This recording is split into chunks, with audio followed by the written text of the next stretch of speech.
Hello peoples of the internet, it's Mo, and I am here today with my TBR for the Booktube-a-thon. I'm not really sure how this is gonna go. That week is kind of busy for me in general, but I really wanted to do it, and so I'm gonna try anyway, and I am expecting myself to fail, but I'm gonna do the best that I can. So I have picked out 7 books because that is the final challenge, is to read 7 books in 7 days. And then I've got things that line up with the other challenges. I'm just going to go through what they are. One of the challenges is to read something that is older than you. Actually, a number of these fall into that category.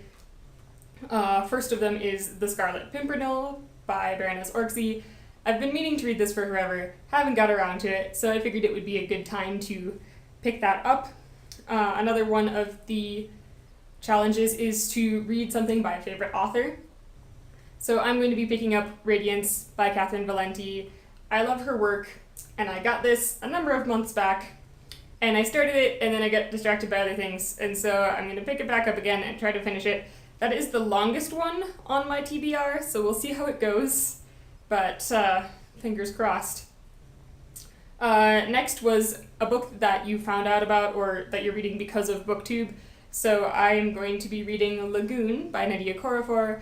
I heard about Okorafor's work through Booktube, and I've heard so many good things about her by booktubers that I really wanted to pick something up of hers, and I've had this one sitting on my shelf for a couple months, so that's gonna happen. The next one, I have a couple of options because it's read a book and watch the movie. So I was looking through the books that I have and whether or not they have movie adaptations, and the one that I want to read and watch the movie, I may or may not be able to find the movie of, so it might not work. And that is Solaris by Stanislaw Lem. I just found out recently that there's a movie of this that was made a couple of decades ago, I think, but I thought that that would be a lot of fun since it's a science fiction story and it's written by a non-English speaking author, which is another one of my goals in general for the year. I don't know a lot about it except that it's got like psychology involved and that there's an ocean that is sentient. So it sounds like an interesting premise. Hopefully I'll enjoy it and hopefully I can find the movie. If not, I'm planning on picking up Persuasion by Jane Austen because I for some reason haven't read that book yet and I really need to, and I know I will be able to find one of the adaptations of that to watch. The next thing that I'm going to be picking up, I'm picking up because I wanted to have an audiobook for the week so that I could be working on my reading while doing other things, and so I'm going to be listening to Gawain and the Green Knight in translation, obviously. I wish that I spoke Anglo-Saxon, but I don't.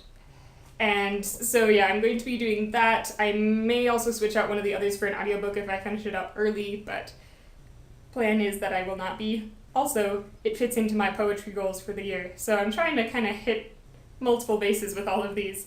The next one is my sort of easy cop-out one because the rest of these are like normal length books and I don't think I'm going to be able to finish everything, and that is The Wendigo by Algernon Blackwood. I've been reading through some of Blackwood's stuff, enjoying it so far.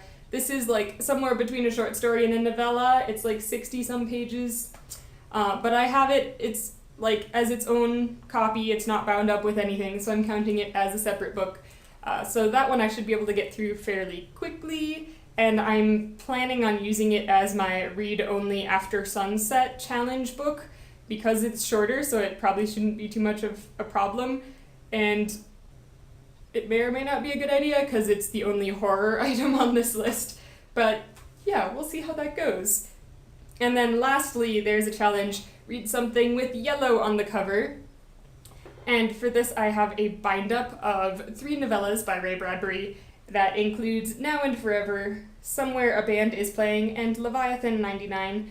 I just picked this up recently, and I'm really excited because apparently Leviathan 99 is Bradbury's retelling of Moby Dick, in which the whale is like a comet or something, and I just read Railsea, which is Mieville's retelling of Moby Dick, and I think it would be really interesting to look at them and compare. So I'm definitely planning on getting to that one. We'll see how this goes. I'll have to be reading about 200 pages a day to make it through everything. As it's going to be a busy week, I don't think I'm going to be able to manage that, but I'm going to do my best. So yeah, let me know what you guys are planning on reading for the Booktubeathon, if you've read any of these and have thoughts on them, and I will be seeing you guys next time. Happy reading!